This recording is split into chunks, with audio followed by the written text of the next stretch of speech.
नेपाल में आखिरकार सुशीला कार्की देश की पहली महिला अंतरिम प्रधानमंत्री बन गई हैं। उन्हें राष्ट्रपति रामचंद्र पौडेल ने शीतल निवास यानी कि राष्ट्रपति भवन में शपथ दिलाई। अभी किसी और मंत्री को शामिल नहीं किया गया है। राष्ट्रपति ने कहा कि अगले 6 महीने के भीतर नए चुनाव कराए जाएंगे।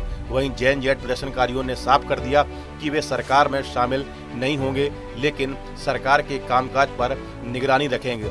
सुशीला कार्की इससे पहले नेपाल की पहली महिला चीफ जस्टिस भी रह चुकी हैं। उन्होंने बनारस हिंदू यूनिवर्सिटी यानी कि BHU से पॉलिटिकल साइंस में पोस्ट ग्रेजुएशन किया है। शपथ ग्रहण समारोह में उपराष्ट्रपति रामसाय यादव, चीफ जस्टिस, नेपाल सरकार के कई बड़े अधिकारी और डिप्लोमेट मौजूद रहे। सुशीला कार्की के शपथ ग्रहण समारोह से पहले नेपाल के राष्ट्रपति भवन यानी कि शीतल निवास के बाहर सुरक्षा के पुख्ता इंतजाम किए गए। नेपाल में जेएनजेड आंदोलन की वजह से बड़ा राजनीतिक संकट खड़ा हो गया था। इसी माहौल में सुशीला कार्की को अंतरिम प्रधानमंत्री बनाया गया।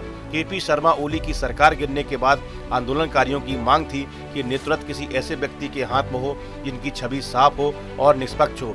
सभी राजनीतिक दलों, सेना और आंदोलनकारी गुटों और राष्ट्रपति की सहमति से आखिरकार सुशीला कार्की का नाम तय हुआ। पिछले शुक्रवार को संसद भंग कर दी गई थी।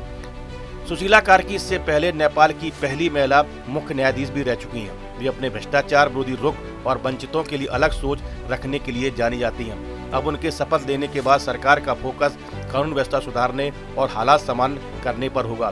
सुशीला कार्की के शपथ ग्रहण समारोह के बाद नेपाल में अंतरिम कैबिनेट की पहली बैठक भी हुई।